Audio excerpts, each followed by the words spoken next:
My daughter-in-law called me. We canceled our Eurotrip. We're having financial problems now.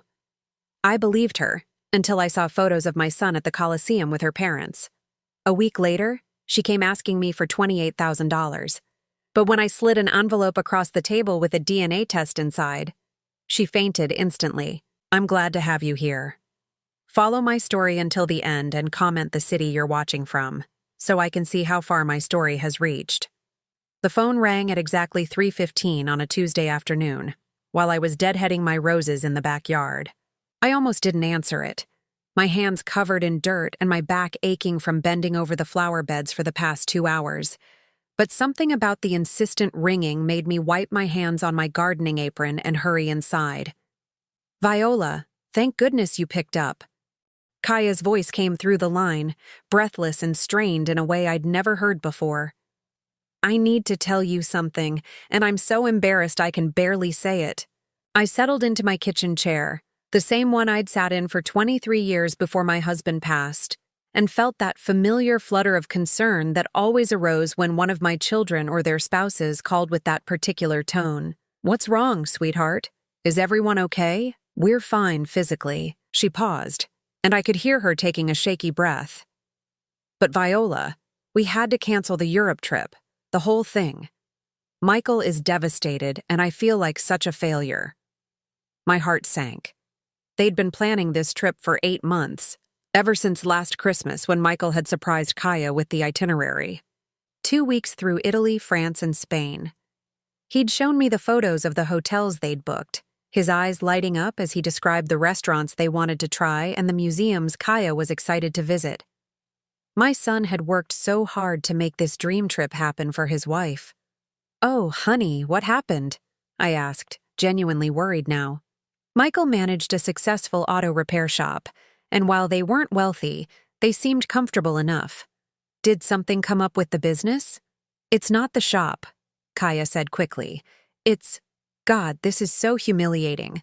My mother had some unexpected medical expenses last month and we had to help her. Then Michael's truck needed major repairs, and with the timing of everything. Her voice trailed off, and I could hear what sounded like sniffling. I felt a familiar ache in my chest.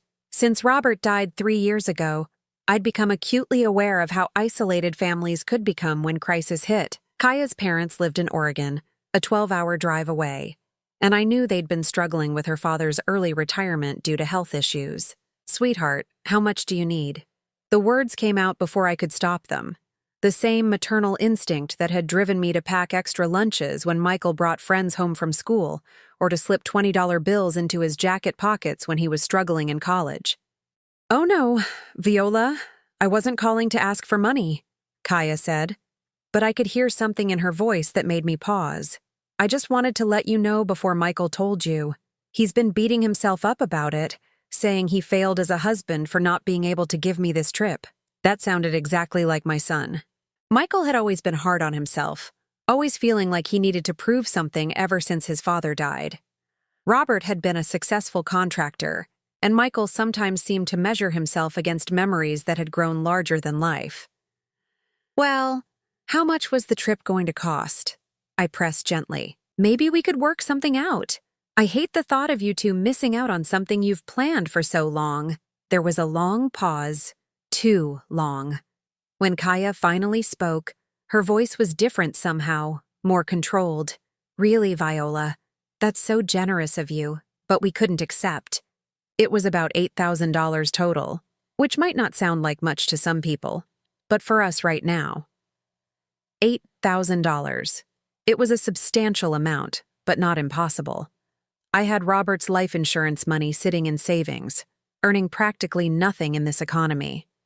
More importantly, I had the memory of my son's face when he'd described the tiny restaurant in Tuscany, where he wanted to take Kaya for their anniversary dinner. Let me think about it, I said. Maybe we could consider it an early Christmas gift or something. I just want you both to be happy. You're too good to us, Kaya said, and her voice sounded strange again, almost relieved in a way that didn't quite match her earlier distress. I should go. Michael doesn't even know I called you. He'd be mortified if he thought I was discussing our financial problems with his mother. After we hung up, I sat in my kitchen for a long time, staring at the framed photo of Michael and Kaya from their wedding 4 years ago. They looked so young and hopeful. Kaya radiant in her flowing dress, Michael unable to stop smiling. I'd welcomed Kaya into our family with open arms, grateful that my son had found someone who seemed to adore him as much as I did. But sitting there in the quiet afternoon light, something nagged at me. Something about the phone call didn't feel quite right, though I couldn't put my finger on what it was. Maybe it was the way Kaya's distress seemed to evaporate so quickly when I offered help. Or maybe it was just my imagination, the suspicious mind of an older woman who'd been living alone too long. I pushed the feeling aside and went back to my roses. Michael and Kaya were young and still figuring things out. Everyone had financial struggles sometimes, especially when family emergencies arose. If I could help them create beautiful memories together, wasn't that what grandmothers were supposed to do? That evening, I called Michael directly. "Your wife told me about the trip," I said when he answered. "Mom, I'm so sorry she bothered you with that." His voice was tight with embarrassment. I told her we'd figure something else out. Maybe take a long weekend somewhere closer to home.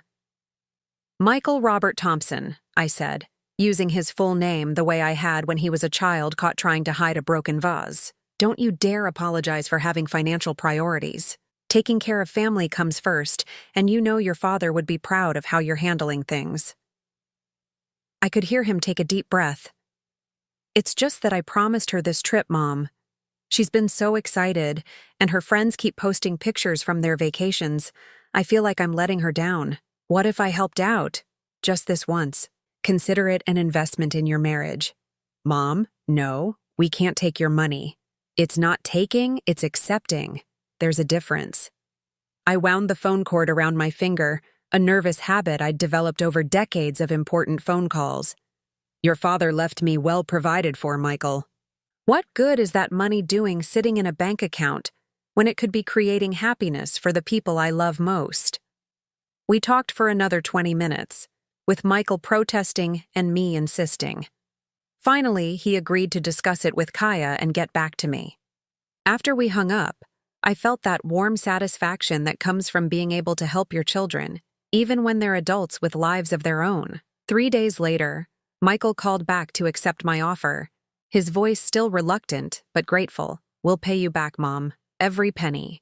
"We'll see about that," I said, already planning to tear up any IOU he tried to give me. I wrote the check that same day, $8,000 made out to Michael Thompson.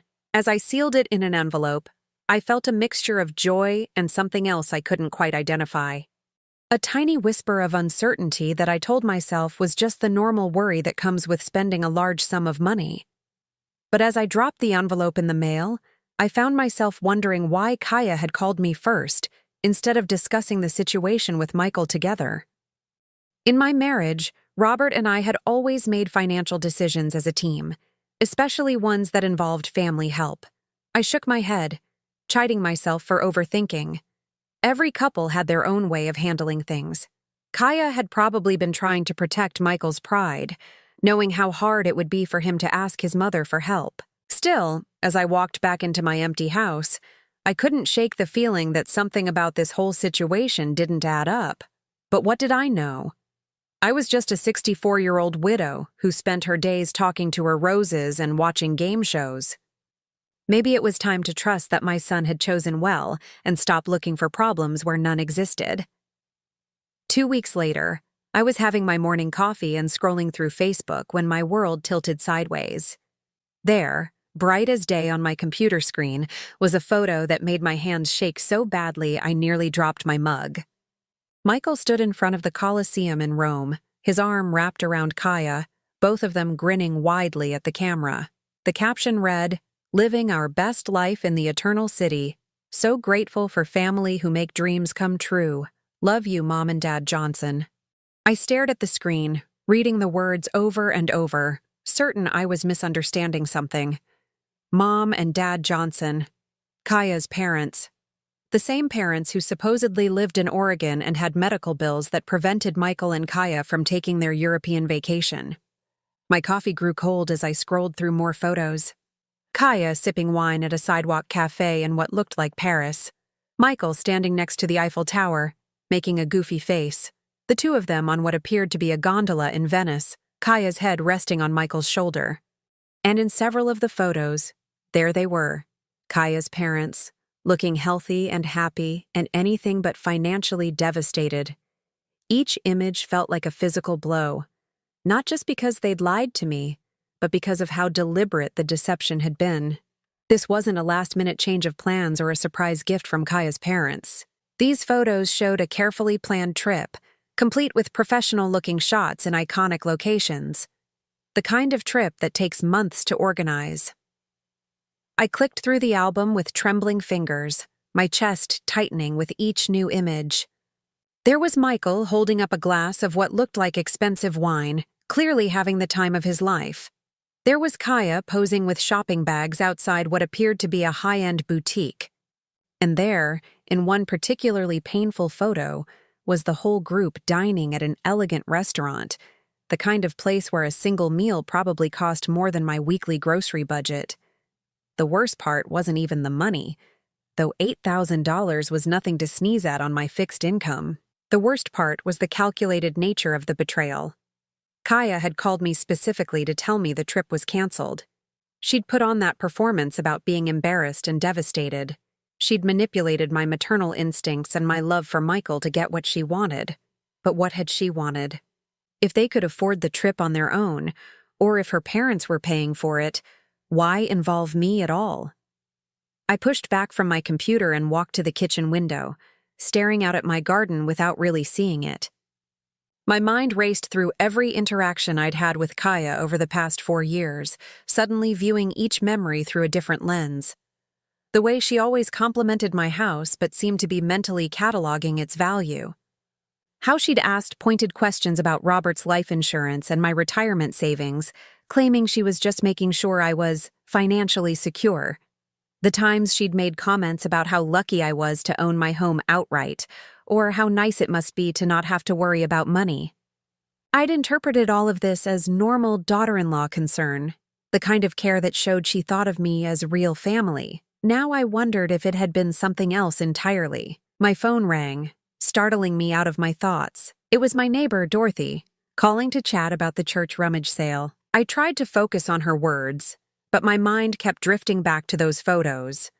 When she mentioned seeing Michael and Kaya at the grocery store the day before, I nearly choked. "Wait, they're back already?" I asked, trying to keep my voice casual. "Back from where?" Dorothy sounded confused. "I saw them yesterday afternoon." Kaya was loading up on those expensive organic groceries she always buys. Michael looked tired, but then he's been working so hard lately. So they'd been home for at least a day and hadn't called me, hadn't thanked me for making their dream trip possible, hadn't even bothered to pretend they'd just returned from the vacation I'd supposedly funded. After Dorothy and I hung up, I sat in my living room and tried to make sense of what I'd discovered. The most obvious explanation was that Kaya's parents had decided to pay for the trip after all, maybe as a surprise. But if that were the case, why hadn't they called to let me know? Why hadn't they returned my money, or at least offered to? Unless the money had never been intended for the trip at all. The thought hit me like a cold wave. What if the canceled vacation had been a complete fabrication? What if they'd planned all along to take the trip with her parents, and the call to me had been nothing more than a way to get $8,000 for something else entirely? I walked to my desk and pulled out my checkbook, flipping back to the record of the check I'd written. $8,000, made out to Michael Thompson. It had cleared my account 5 days ago, right around the time those photos were being taken in Rome. My hands shook as I reached for my phone. I needed to call Michael, to confront him directly, to demand an explanation, but something held me back. Maybe it was pride, or maybe it was fear of what I might learn. Instead, I found myself dialing my sister Janet's number. "Janet, it's me," I said when she answered. "Can you come over? I need to talk to someone." An hour later, Janet sat at my kitchen table, staring at the Facebook photos on my laptop screen with the same expression of disbelief I'd worn earlier. "Viola, honey, I don't know what to say," she murmured, shaking her head. "This is just so blatant, so cruel. Tell me I'm not overreacting, I said, pouring us both fresh cups of coffee. Tell me there's some reasonable explanation for this. Janet was quiet for a long moment, studying the photos more carefully. Look at this one, she said finally, pointing to a picture of the group at dinner. Look at what Kaya's wearing. I leaned closer. Kaya was dressed in what appeared to be a brand new designer dress, complete with matching jewelry that sparkled under the restaurant lights. That's not the outfit of someone whose family is struggling with medical bills, Janet said gently. Viola, I think you need to face the possibility that this whole thing was planned from the beginning. But why? I asked, even though part of me was beginning to understand. If they wanted money, why not just ask for it directly? Why the elaborate story? Because this way, they get to keep your money and take their real vacation too, Janet said, her voice grim. And when they come back, they can tell you how disappointed they were to miss the trip, how much your generosity meant to them even though they couldn't use it. The cruelty of it took my breath away. Not just the financial deception, but the emotional manipulation. Kaya had played on my love for Michael, my desire to help, my loneliness as a widow who wanted to feel useful to her family. What are you going to do? Janet asked. I stared at the photos for a long time before answering. I don't know yet, but I'm going to find out exactly what kind of person my son married. As Janet left that evening, she squeezed my hand tightly. Be careful, Viola. People who lie this easily about big things probably lie about little things too. You might not like what you discover. After she was gone, I sat alone in my darkening living room, those Facebook photos still glowing on my computer screen. Somewhere in Europe, my son and his wife were probably having dinner at another expensive restaurant, laughing about how easily they'd manipulated his foolish old mother. But they'd made one crucial mistake. They'd underestimated me. At 64, I'd survived a husband's death, raised a son alone, and managed my own finances for 3 years without anyone's help. I was far from the helpless widow they apparently thought I was, and I was about to prove it. 3 days after discovering the Facebook photos, Kaya showed up at my door. I watched through my living room window as she parked her car in my driveway, taking an unusually long time to gather herself before getting out. She looked around nervously, as if checking to see if any neighbors were watching, then walked to my front door with the kind of deliberate confidence I'd seen her use when she wanted something. I let her ring the doorbell twice before answering, using those extra seconds to compose my face into what I hoped looked like normal grandmother-in-law warmth instead of the cold fury that had been building inside me for 3 days. Viola, I'm so sorry to drop by unannounced, she said, leaning in for her usual hug. I was in the neighborhood and thought I'd stop by to see how you're doing. Of course, sweetheart. Come in. I stepped aside, watching carefully as she entered my living room. Her eyes immediately went to my computer, which sat open on the side table, though the screen was dark. Can I get you some coffee? I just made a fresh pot. That would be lovely, she said, settling onto my couch with the kind of casual familiarity that now felt presumptuous rather than comfortable. You know, I've been meaning to call you. Michael and I have been so busy catching up after the disappointment of having to cancel our trip. I nearly dropped the coffee mug I was reaching for. The audacity of it was breathtaking. Not only had she shown up at my house after taking my $8,000 to fund a vacation she'd already taken, but she was going to continue with the charade that the trip had been canceled. Oh, that's right, I said, keeping my voice carefully neutral as I poured coffee. How are you both holding up? I know how much you were looking forward to it. It's been hard, Kaya said, accepting the mug with what looked like genuine sadness. Michael keeps apologizing, as if it's somehow his fault. I keep telling him these things happen, but you know how he is. He takes everything so personally. I sat across from her, studying her face. If I hadn't seen those photos myself, I would have believed every word. She had perfected the art of seeming vulnerable while being completely in control. And how is your mother doing? With her medical situation? Something flickered across Kaya's face, so quickly I almost missed it. Better. Thank you for asking. The treatments are helping, though it's been financially draining for everyone involved. Treatments. That was new. 3 days ago, she'd mentioned unexpected medical expenses. Now it had evolved into ongoing treatments. I filed that detail away and took a sip of coffee, waiting to see where this conversation was really headed. Actually, Viola, that's part of why I stopped by today. Kaya set down her mug and turned to face me fully, her expression growing serious. I have something difficult to ask you, and I'm not sure how to bring it up. Here it comes, I thought. What is it, honey? My mother's condition has gotten worse. Much worse. Kaya's voice dropped to barely above a whisper. The doctors found something else during her last tests, and she needs surgery. Immediately. I felt my heart rate increase, not from concern but from anger at the elaborateness of this new lie. Oh no. What kind of surgery? It's complicated. Something with her heart. Kaya waved her hand vaguely, as if the medical details were too overwhelming to discuss. The point is, it's not covered by their insurance. Not fully. And my father is beside himself because they don't have the money. She paused, looking down at her hands, which I noticed were perfectly manicured. Expensive manicure from the looks of it. They need $28,000 by Friday, or they'll have to postpone the surgery. And the doctors said if they wait much longer, $28,000. I set my coffee cup down very carefully, afraid I might throw it otherwise.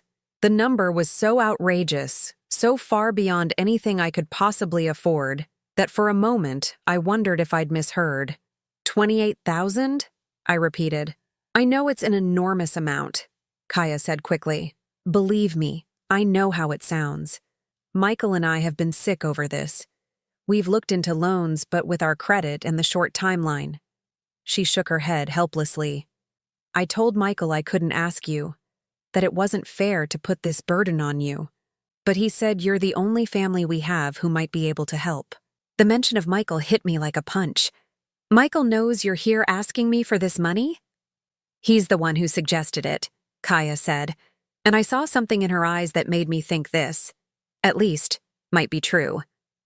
He said you've always been generous with family, and that maybe we could work out some kind of payment plan. We'd pay you back, of course, every penny, with interest. I stood up abruptly and walked to my window, partly to put some distance between us and partly to hide the expression on my face. $28,000 would wipe out nearly half of my savings. At my age, with no way to replace that money, it would mean a completely different kind of retirement. Smaller grocery budgets, no more little luxuries, constant worry about unexpected expenses. Viola? Kaya's voice was soft, carefully modulated to sound both hopeful and understanding. I know it's a lot to process. We don't expect an answer right away. I turned back to face her. When exactly did you find out about your mother's condition? Last week, she said without hesitation. Right after we had to cancel our trip. It's been one thing after another. Last week, while she was posting photos from Rome, while she was dining at expensive restaurants and shopping for designer clothes. The calculation required for this level of deception was staggering. And you said the surgery has to happen by Friday? This Friday, yes. I know it's short notice, but that's just how these medical emergencies work, isn't it? Everything happens so fast. I nodded slowly, my mind racing. Today was Tuesday. If Kaya really needed an answer by Friday, that gave me exactly 3 days to decide whether to hand over $28,000 based on the word of someone who had already proven she could lie to my face without blinking. Can I see the medical paperwork? I asked. Kaya blinked. What? The hospital bills, the surgery estimate, the insurance paperwork. If I'm going to consider a loan of this size, I'll need to see some documentation. For the first time since she'd arrived, Kaya looked genuinely flustered. Oh, well, my parents have all of that. In Oregon. I don't know if they could get copies to us by Friday. In this age of email and fax machines? I raised an eyebrow. Surely they could send something. I'll ask them, Kaya said, but her voice had changed. Less confident, more defensive. Though honestly, Viola, I'm not sure how comfortable they'd be sharing their private medical information. Some people are very sensitive about that kind of thing. Of course they would be, because they didn't exist. At least, not in the way Kaya was describing them. I'd seen her parents in those vacation photos, looking healthy and happy, and completely unaware that their daughter was using fictional versions of them to extort money from elderly widows. "I understand," I said, "but you have to understand my position too. $28,000 is a significant amount of money for someone on a fixed income." "Absolutely, and we wouldn't ask if we had any other choice." Kaya stood up, smoothing her dress. The same expensive-looking dress she'd been wearing in one of the Facebook photos, I realized. "Should I tell Michael you'll think about it?" "Yes, I'll need some time to consider it." As I walked her to the door, Kaya turned back with what looked like genuine emotion in her eyes. "Viola, I want you to know how much it means to Michael that you're even willing to consider this. He's been so worried about my mother, and knowing that you care enough about our family to help, it just means everything." After she left, I stood in my doorway watching her drive away. The performance had been flawless, right down to that final emotional appeal. If I hadn't known better, I would have been reaching for my checkbook already, desperate to help this sweet young woman and her suffering family. But I did know better. And as I closed my front door and leaned against it, I realized that Kaya had made a crucial mistake. She'd gotten greedy. $8,000 for a fake canceled vacation was one thing, but $28,000 for a fictional surgery was quite another. She'd also underestimated my intelligence, assuming that because I was older and lonely, I would be easy to manipulate indefinitely. That assumption was about to cost her everything. I walked to my computer and opened a new browser window. If Kaya wanted to play games involving medical emergencies and family crises, I was going to make sure I had all the facts. And I was starting to suspect that the biggest fact of all might be something neither she nor Michael had ever told me. Something about my grandson that would explain why Kaya was so confident she could manipulate me, and why she seemed to think I owed her something beyond ordinary family generosity. By the time I was finished investigating, I had a feeling that $28,000 would be the least of Kaya's problems. That evening, I did something I hadn't done since Robert died. I called in a favor from someone in his old business network. Robert had worked with contractors, suppliers, and various professionals throughout his 30-year career, and many of them had stayed in touch with me after his passing. One of them was Marcus Rivera, a private investigator who had helped Robert with background checks on potential employees. "Marcus, it's Viola Thompson," I said when he answered his phone. "Robert's widow." "Viola, how are you holding up? I've been meaning to call and check on you." "I'm doing well, thank you. Actually, I'm calling because I need some help, and I remembered that Robert always said you were the most thorough investigator he'd ever worked with." There was a pause. "What kind of help, Viola? Are you having some kind of trouble?" I took a deep breath. "I need you to look into my daughter-in-law, Kaya Thompson, maiden name Johnson. I think she's been lying to me about some very serious things, and I need to know the truth before I make any decisions that could affect my financial security." "Of course. Can you give me the basics?" I spent the next 20 minutes explaining the situation.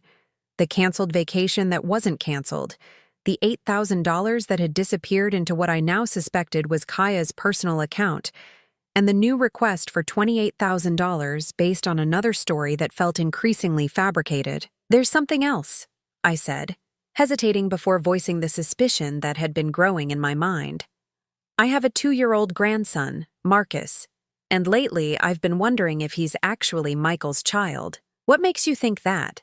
It was hard to put into words without sounding like a paranoid old woman. "Physical traits mostly? He doesn't look like anyone in our family, but also behavioral things. The way Kaya acts around me when the baby is present. Very protective, almost possessive, and she's always been evasive about the timeline of when she got pregnant." Marcus was quiet for a moment. "I can look into all of this, Viola, but I have to ask, what are you prepared to do with the information once you have it?" "I don't know yet," I admitted, "but I can't keep giving money to someone who's lying to me. And if my grandson isn't my grandson," I couldn't finish the sentence. "I understand. Give me a week, and I'll have some answers for you." The next 3 days passed in a strange kind of suspended animation. Kaya didn't call, which I found interesting. If her mother really needed surgery by Friday, wouldn't she be checking in daily to see if I'd made a decision? Instead, there was complete silence from both her and Michael. On Thursday afternoon, Marcus called me back.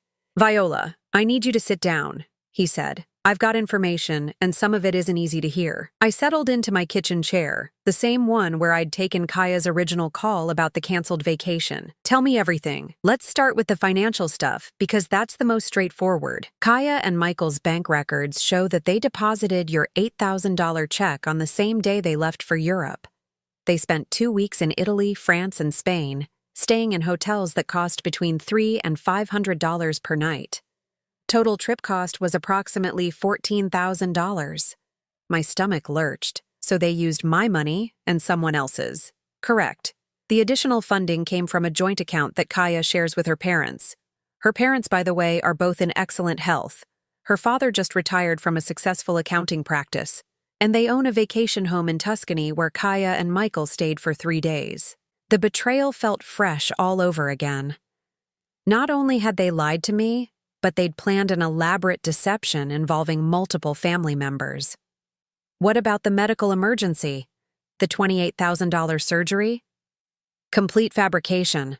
I contacted the hospitals in Oregon where Kaya's mother supposedly received treatment. No record of any patient by that name in the past 6 months. I closed my eyes, feeling foolish for having believed any of it. But Marcus wasn't finished. "Viola, there's more. About your grandson." My heart stopped. "What about him?"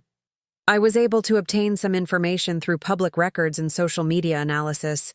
Based on the timeline of Kaya and Michael's relationship, and some other factors I discovered, I recommended we do a paternity test. "You already did one?" I asked, shocked. "Not exactly, but I found something that suggests we should." "Viola, did you know that Kaya was married before she met Michael?" The room seemed to tilt. "What?" "She was married to a man named David Chen for 2 years, from 2015 to 2017. The divorce was finalized just 3 months before she started dating Michael. And here's the thing. David Chen has a son from a previous relationship who looks remarkably similar to your grandson." I felt like I was drowning. "Are you saying—" "I'm saying there's a strong possibility that Kaya was pregnant when she met Michael, and that she's been passing off another man's child as his son. The timeline works, and there are some social media posts from her early relationship with Michael that suggest she was already showing signs of pregnancy." I sat in stunned silence, trying to process what this meant. If little Tommy wasn't Michael's son, then everything about the past 3 years had been built on a lie. The quick engagement, the rushed wedding, the way Kaya had seamlessly inserted herself into our family.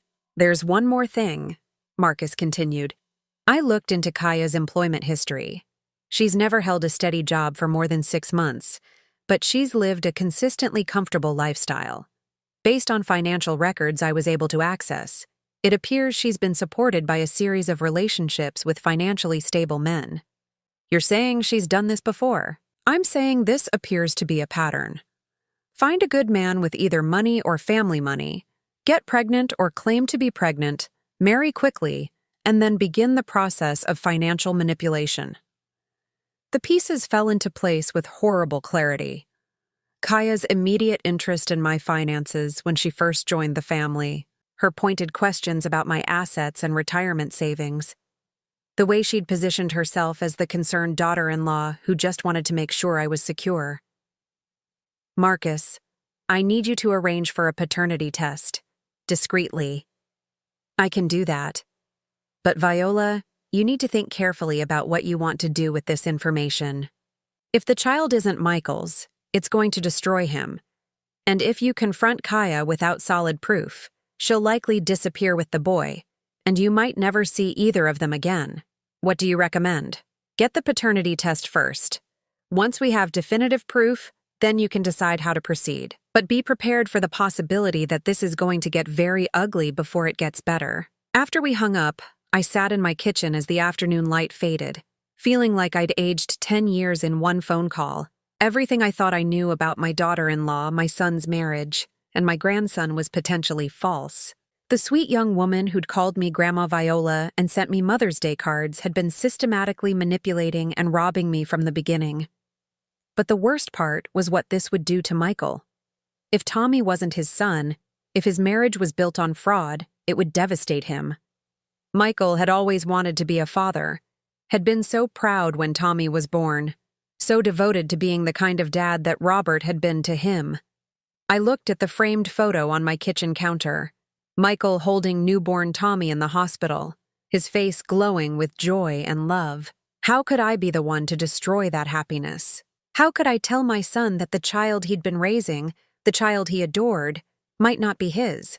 But then I thought about the $8,000 already gone, and the $28,000 Kaya still expected me to hand over. I thought about other potential victims, other kind families that Kaya might target if she was allowed to continue this pattern. And I thought about the truth, and how my Robert had always said that truth was the foundation of everything good in life. I reached for my phone to call Marcus back. "Set up the paternity test," I said when he answered. "And while we're waiting for results, I want you to find out everything you can about David Chen and his son. If I'm going to destroy my family with this information, I want to make absolutely sure I'm right. Because if I was right, if my suspicions were correct, then Kaya had made one crucial miscalculation. She'd underestimated a 64-year-old widow who'd spent 3 years learning to fight her own battles, and she was about to discover that grandmothers could be far more dangerous than she'd ever imagined. Getting the DNA sample turned out to be easier than I'd expected. Marcus had connections with a discreet medical laboratory, and all I needed was something that belonged to Tommy. The next time Michael brought him over for their weekly visit, I volunteered to change his diaper while Michael took a phone call in the garden. As I cleaned Tommy up, I carefully collected a hair sample with the root intact, sealing it in the special envelope Marcus had provided. The whole process took less than 30 seconds, but my hands shook the entire time. This innocent little boy, babbling happily as I changed him, had no idea that his entire identity was about to be called into question. "There you go, sweetheart," I whispered, lifting him up and holding him close. He smelled like baby powder and graham crackers, and when he wrapped his tiny arms around my neck, my heart broke a little more. Whatever the test revealed, I loved this child. He'd been calling me Grandma for months now, and nothing could change the bond we'd formed. But I had to know the truth. Michael came back inside just as I was settling Tommy into his high chair with some crackers. "Thanks, Mom. I swear that kid goes through more diapers than should be physically possible." I forced a smile, though guilt gnawed at me. Michael looked tired, I noticed. There were dark circles under his eyes, and he seemed more stressed than usual. I wondered if the financial pressure of funding 2 expensive trips was getting to him, or if there were other problems at home that I didn't know about. "How are things with you and Kaya?" I asked carefully, spooning some applesauce for Tommy. "Good. Busy." Michael rubbed his forehead. "She's been dealing with a lot of family stuff lately. Her mom's health issues are really taking a toll on everyone." The casual way he repeated Kaya's lies made my stomach twist. Either he genuinely believed her stories, which meant she was an even better manipulator than I'd realized, or he was complicit in the deception. I desperately hoped it was the former. "Has she heard back from the doctors about the surgery timeline?" I asked, testing whether he knew about Kaya's visit to ask for $28,000. Michael looked confused. "What surgery?" "The one that needs to happen by Friday. The one that cost $28,000. The blood drained from Michael's face. "Mom, what are you talking about?" Either he was an incredible actor, or he genuinely had no idea what Kaya had been doing. The relief I felt was overwhelming. My son wasn't a willing participant in this fraud. He was another victim. "Kaya came to see me on Tuesday," I said gently. "She told me your mother-in-law needs emergency heart surgery that costs $28,000, and she asked me to loan you the money." Michael stared at me for a long moment, then slowly sat down at my kitchen table. "Mom, I don't know what game Kaya is playing, but my mother-in-law doesn't need surgery. I talked to her yesterday. She's fine." "You talked to her?" "She called to thank us for the postcards we sent from Europe." Michael's voice was flat, as if he was finally putting pieces together that he didn't like. "Mom, there's something I need to tell you about that trip. My heart raced. What about it? Kaya's parents paid for it. They surprised us with the tickets and hotel reservations as an early anniversary gift. I tried to tell you, but Kaya said it would hurt your feelings if you knew we didn't need your money after all. The room seemed to spin around me. So you knew I'd given you $8,000 for a trip you weren't paying for? Michael's face crumpled. Kaya said we could use your money to pay down our credit cards, and that we'd tell you about her parents' gift when we got back. She said it was better to let you feel like you'd helped us have a wonderful time than to make you feel foolish for offering money we didn't need. And you believed that? I wanted to believe it, Michael said quietly. It seemed like everyone won. You gotta feel generous. We gotta take an amazing trip and pay off some debt. And Kaya's parents got to surprise us. But hearing about this surgery thing... He shook his head. Mom, I think my wife has been lying to both of us. The pain in his voice was devastating. I reached across the table and took his hand. Michael, there's something else we need to discuss. Something much more serious than money. Before I could continue, my phone rang. Marcus's name appeared on the screen. I need to take this, I told Michael. It's important. Viola, I have the results, Marcus said without preamble. Are you somewhere you can talk privately? I glanced at Michael, who was staring at Tommy with a strange expression. Not exactly. Can you give me the basic answer? The child is not Michael's biological son, 0% probability of paternity. Even though I'd been expecting it, hearing the words felt like a physical blow. I gripped the phone tighter. Are you certain? Absolutely certain. I also ran the DNA against samples from David Chen, Kaya's first husband. 99.7% probability that he's the father. I closed my eyes, feeling the last pieces of my world shift into their horrible new configuration. Thank you, Marcus. I'll call you back later. When I hung up, Michael was watching me with growing alarm. Mom, what's going on? Who was that? I looked at my son, this good man who'd been trying so hard to be a perfect husband and father, who'd been manipulated and lied to by someone he trusted completely. Then I looked at Tommy, innocent and beautiful, playing with his crackers and babbling happily. Michael, I need you to sit down and listen to everything I'm about to tell you. And I need you to understand that none of this is your fault.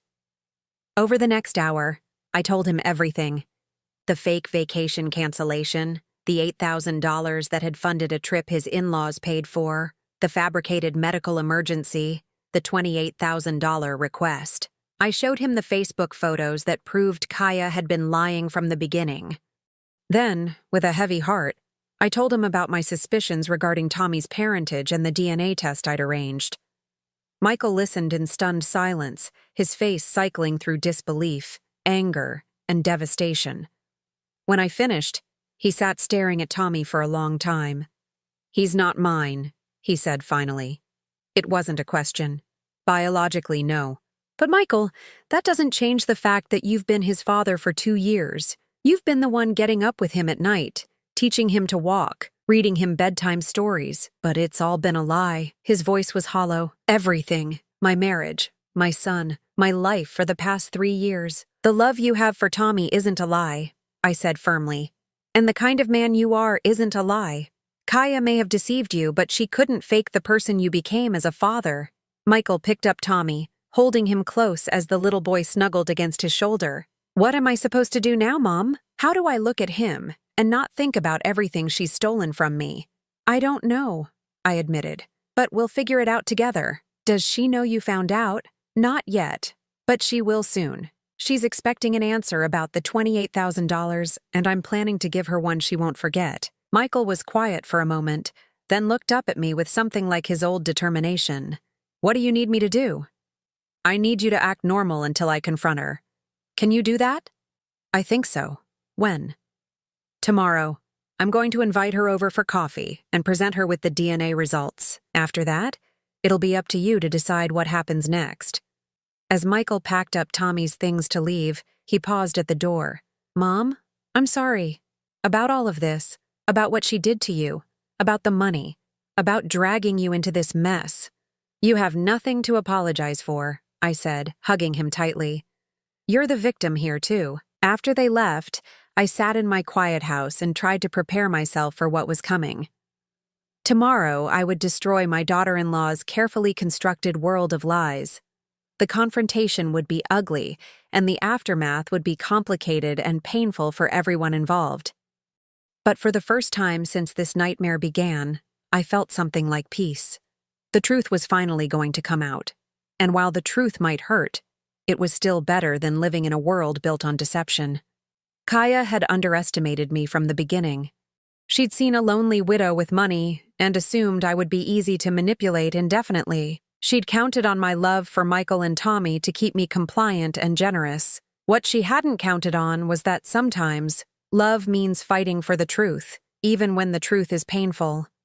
And she was about to learn that lesson in the most devastating way possible. I picked up my phone and typed out a text message. Kaya, can you come over for coffee tomorrow morning at 10? I have an answer about the loan, and there are some other things we need to discuss. Her response came back immediately. Of course, thank you so much for considering it. See you tomorrow. I set the phone down and walked to my desk, where I pulled out the manila envelope Marcus had given me. Inside were the DNA test results, printed on official laboratory letterhead, with charts and numbers that told the story of Kaya's deception in scientific terms. Tomorrow, I would hand her this envelope and watch as her world collapsed. The thought should have made me feel guilty, but instead, all I felt was a quiet, determined satisfaction. Justice was coming, and it was long overdue. Kaya arrived at exactly 10 o'clock the next morning, looking more polished than usual. She wore a navy dress that probably cost more than my monthly grocery budget, and her makeup was flawless. She'd clearly prepared for this meeting, probably expecting to walk away with a check for $28,000. Viola, you look wonderful, she said, embracing me with what felt like genuine warmth. The performance was so convincing that for a split second, I almost doubted everything I'd discovered. I hope you've been able to get some rest. I know this decision couldn't have been easy for you. Come sit down, sweetheart, I said, gesturing toward the living room. I've made coffee and there's fresh coffee cake. As she settled onto my couch, I noticed her eyes dart toward my purse, which sat on the side table. She was probably wondering if I had a check waiting inside. The anticipation in her body language was unmistakable. Before we discuss the loan, I said, pouring coffee into her favorite mug, I wanted to ask you about something I saw on Facebook. The change in her expression was subtle but unmistakable. A slight tightening around her eyes, a barely perceptible stiffening of her shoulders. Oh? What was that? Some beautiful photos of you and Michael in Europe. In Rome, specifically. Standing in front of the Colosseum. Kaya's hand froze halfway to her coffee mug. For just a moment, her mask slipped, and I saw something cold and calculating in her eyes. Then she recovered, letting out a nervous laugh. Oh, those. I can explain that. I'm sure you can. I sat across from her, my own coffee untouched. Please, go ahead. Well, after we canceled our trip, my parents felt so bad about the whole situation that they surprised us with a last-minute vacation. They had some frequent flyer miles they needed to use, and they thought it would cheer us up. How thoughtful of them. I kept my voice carefully neutral. And you didn't think to mention this when you came to ask for money for your mother's surgery? Another flicker of something dangerous crossed her face. I didn't want to seem ungrateful. You'd been so generous about the original trip, and I thought mentioning that we'd gone anyway might hurt your feelings. I see. And your mother's health emergency happened while you were in Rome? Yes. We got the call while we were at dinner. It was terrifying, getting that kind of news while we were so far away. I nodded slowly, then reached for the manila envelope I'd placed on the coffee table before she arrived. Kaya, I want to show you something. Her eyes fixed on the envelope with the intensity of a hawk watching prey. Is that? It's not a check, I said. It's something much more important. I opened the envelope and pulled out the DNA test results, placing them on the coffee table between us. These are paternity test results for Tommy. The color drained from Kaya's face so quickly I thought she might actually faint right there on my couch. She stared at the papers as if they were a snake that might strike her. "What? Why would you?" she whispered. "The results show that Tommy is not Michael's biological son," I continued, my voice steady and calm. 0% probability of paternity. The test also shows a 99.7% probability that his biological father is David Chen, your first husband. Kaya's breathing became rapid and shallow.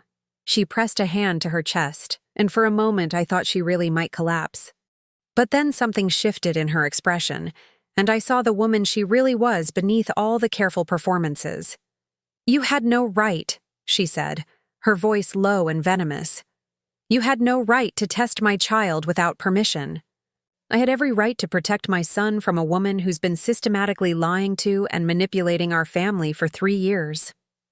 I leaned forward. "Did you really think I wouldn't find out, Kaya? Did you think you could keep taking money from me based on fabricated emergencies while living off the proceeds of your lies? I don't know what you're talking about. Your mother isn't sick. There's no surgery. There are no medical bills. I had you investigated, Kaya. I know about the vacation you took with my $8,000. I know about your pattern of targeting financially stable men. And I know that you married my son while you were pregnant with another man's child." She stood abruptly, her hands shaking with what looked like rage rather than fear. "Prove it. Prove any of it." I pulled out my phone and showed her the Facebook photos. "Here's proof of your vacation. The one you told me was canceled." Then I pulled out the investigator's report. "Here's proof that your mother has no medical conditions requiring surgery.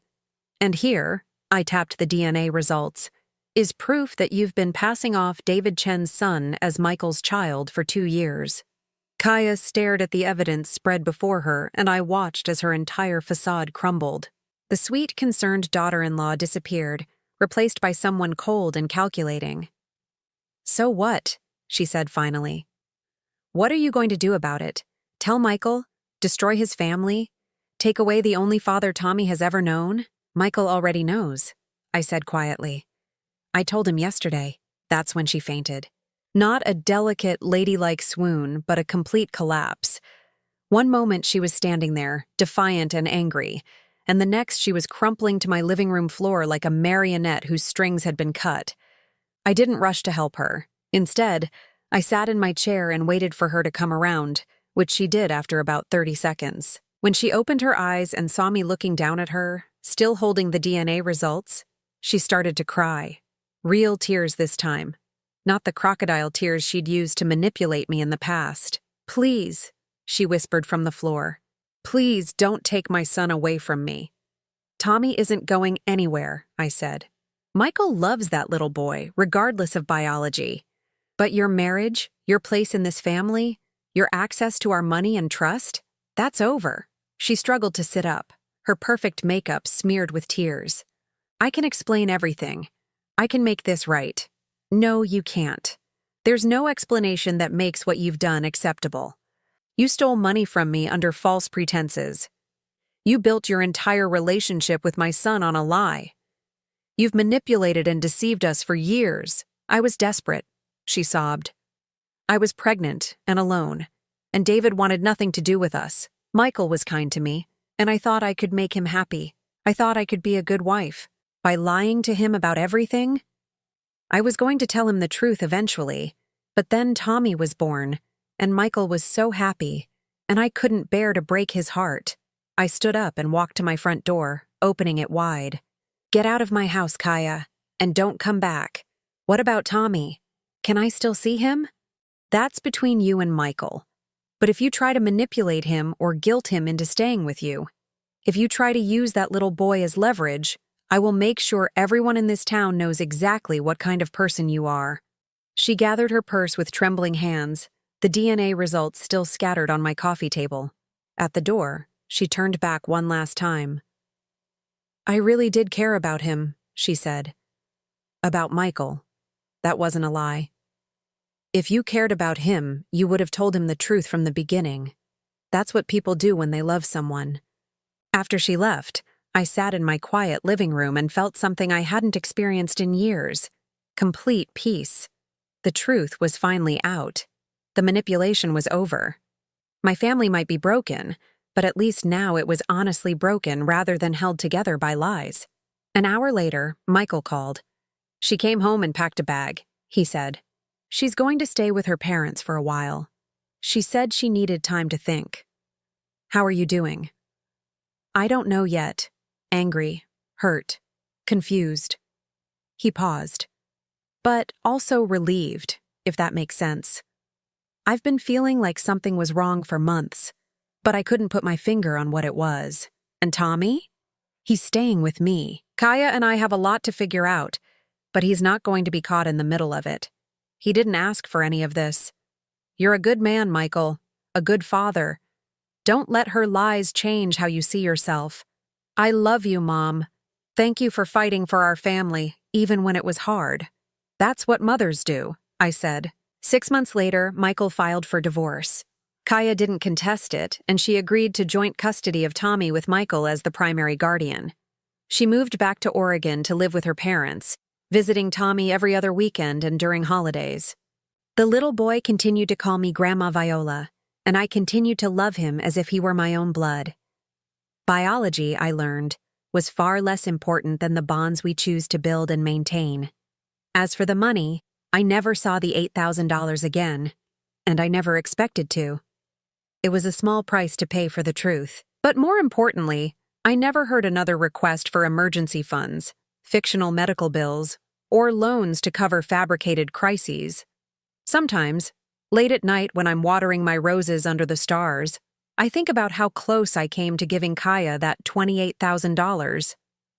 How many other families she might have destroyed if I hadn't found the courage to investigate her lies. But mostly, I think about the lesson I learned at 64, that love without truth isn't really love at all. It's just manipulation wearing a prettier face. And that sometimes, the kindest thing you can do for someone you love is to refuse to enable their lies, no matter how much it hurts in the moment. My family is smaller now, but it's honest. And after 3 years of deception, honesty feels like the most precious gift of all. Now I'm curious about you who listened to my story. What would you do if you were in my place? Have you ever been through something similar? Comment below. And meanwhile, I'm leaving on the final screen 2 other stories that are channel favorites, and they will definitely surprise you. Thank you for watching until here.